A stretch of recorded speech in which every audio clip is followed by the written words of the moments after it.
অবশেষে অযোধ্যার রাম মন্দিরে চুরি হয়ে যাওয়া টাকার অভিযোগে 8 জন মুসলিমকে গ্রেপ্তার করেছে। প্রিয় দর্শক বন্ধু হল, আজকে আমি আপনার সামনে যে ভিডিও ক্লিপ লিয়ে আইছি, ভিডিও ক্লিপটা পুরোপুরি দেখবা, দেখলে বুঝতে পারবা যে ভিডিওর মধ্যে অনেক কিছু দেখার আর বুঝার আছে।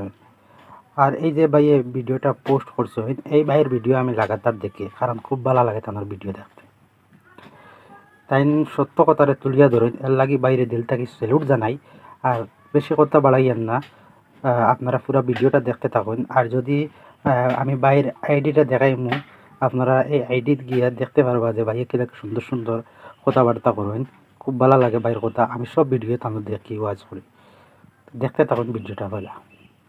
অবশেষে অযোধ্যার রাম মন্দিরে চুরি হয়ে যাওয়া টাকার অভিযোগে 8 জন মুসলিমকে গ্রেপ্তার করেছে পুলিশ। আর সেই অভিযুক্ত 8 জন মোল্লার নাম: অনুকল্প মিশ্রা, লবকুশ মিশ্রা, অবিনেশ শুক্লা, রামাশঙ্কর মিশ্রা, রামশঙ্কর যাদব ওরফে টিন্নু, মনীষ কুমার যাদব, সুভাষ চন্দ্র শ্রীবাস্তব এবং করুণেশ পান্ডে। এখন হয়তো নিশ্চয়ই ভাবছেন এগুলো তো কোনো মোল্লাদের নাম নয়, এগুলো তো সনাতনীদের নাম। একদম ঠিক ধরেছেন, এখানে অভিযুক্ত 8 জনের মধ্যে কোনো মোল্লাদের নাম নেই। এইটুকু মিথ্যে বলার জন্য ক্ষমা করবেন, এখানে অভিযুক্ত 8 জনই সনাতনী। কিন্তু একবার ভাবুন, অভিযুক্তদের নাম যদি রহিম, করিম, আব্দুল্লাহ বা মোহাম্মদ থাকতো, তবে সিচুয়েশনটা কেমন তৈরি হতো। প্রথমে এক শ্রেণী বিক্রি হয়ে যাওয়া রিপোর্টার নামে হকাররা এবং কিছু বিক্রি হয়ে যাওয়া কন্টেন্ট ক্রিয়েটাররা পুরো 1 মাস হিন্দু মুসলিম করে এই বিষয়টি এমন ভাবে রিপ্রেজেন্ট করতো, মুসলিম মানেই চোর, মুসলিম মানেই ধর্ষক, মুসলিম মানেই টেরোরিস্ট এবং মুসলিম মানেই জোর করে হিন্দুদের মুসলিম করার ফাঁদ। রাস্তায় রাস্তায় এটাও দেখা যেত বিভিন্ন ধর্মীয় পতাকা নিয়ে এদের সমগ্র জাতির বিরুদ্ধে প্রতিবাদ করছে। অর্থাৎ শুধুমাত্র এই 8 জনের জন্য সমগ্র মুসলিম জাতিকে দোষারোপ করা হতো। অথচ আজ সবাই চুপ। তার কারণ একটাই, এই ঘটনায় কোনো মুসলিম শামিল নেই। নিট পেপার ফাঁস হলো, এরা পুরোপুরি চুপ। কয়েকদিন আগে অভিষেক মিশ্রা ওরফে আদিকর্তা নারায়ণ দাসকে সাধু বেশে মেয়েদের হেনস্থা করার অভিযোগে পুলিশ গ্রেপ্তার করলো,